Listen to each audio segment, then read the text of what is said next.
Dan untuk mengetahui seperti apa perkembangan perdagangan bursa saham domestik pada sesi pertama pagi ini, kita akan bergabung dengan Arif Subakti, jurnalis NTV, yang akan melaporkan langsung dari Bursa Efek Jakarta. Ya, Arif, selamat pagi. IHSG tadi dibuka menguat, namun sayangnya saat ini justru berada di zona merah. Apa saja katalis yang mempengaruhi IHSG pada hari ini? Silakan, Arif.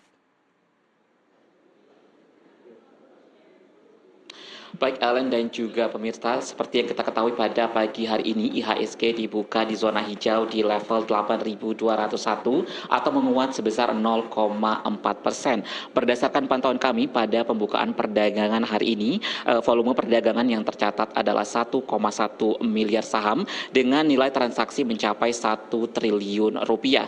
Adapun frekuensi perdagangan pada pagi hari ini yaitu sebanyak 104.665 transaksi dan sebanyak 277 saham menguat dan 121 saham melemah, sementara 209 saham tidak mengalami pergerakan. Berdasarkan wawancara kami dengan Nafan Aji, analis dari Mirai Aset Sekuritas, menyebutkan bahwa memang IHSG hari ini akan masih melanjutkan tren penguatan meskipun memang cenderung fluktuatif, namun juga tren penguatan pada pagi hari ini akan berada di rentang support yaitu di level 8.153 dan rentang resisten di 8.199.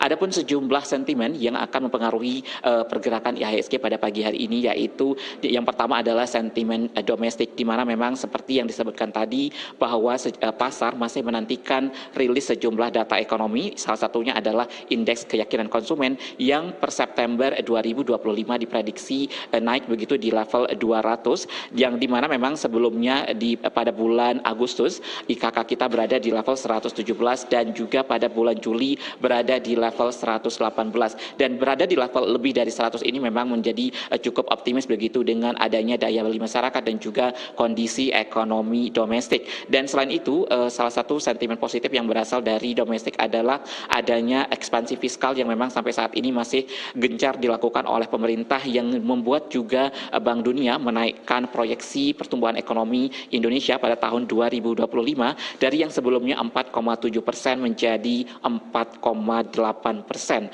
Selain sentimen domestik, salah satu sentimen yang juga mempengaruhi pergerakan pasar pada hari ini yaitu sentimen global, di mana sampai saat ini memang kita masih menantikan ketidakpastian politik dari Amerika Serikat yang dimana pemerintahannya masih mengalami shutdown, dan seperti yang kita ketahui juga bahwa dengan ditutupnya pemerintahan Amerika Serikat sendiri membuat sejumlah perundingan dagang tidak hanya dengan Indonesia tapi juga dengan berbagai negara sampai saat ini masih ditunda. Namun yang cukup optimis dari sentimen global yaitu adanya kemungkinan dari The Fed untuk menurunkan suku bunga sebanyak 25 basis poin, dan memang juga diproyeksikan bahwa The Fed akan menurunkan suku bunga hingga 2 kali hingga akhir tahun 2025.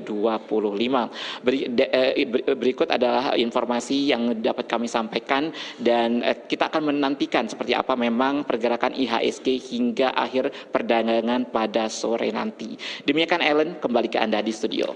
Ya, baik Arif, kita akan nantikan seperti apa penutupan sesi pertama hari ini, apakah IHSG akan kembali rebound dan tentunya kembali ke level psikologis 8.200 yang berhasil dicapai pada perdagangan di kemarin. Terima kasih Arif Subakti, jurnalis NTV melaporkan dari Bursa Efek Jakarta.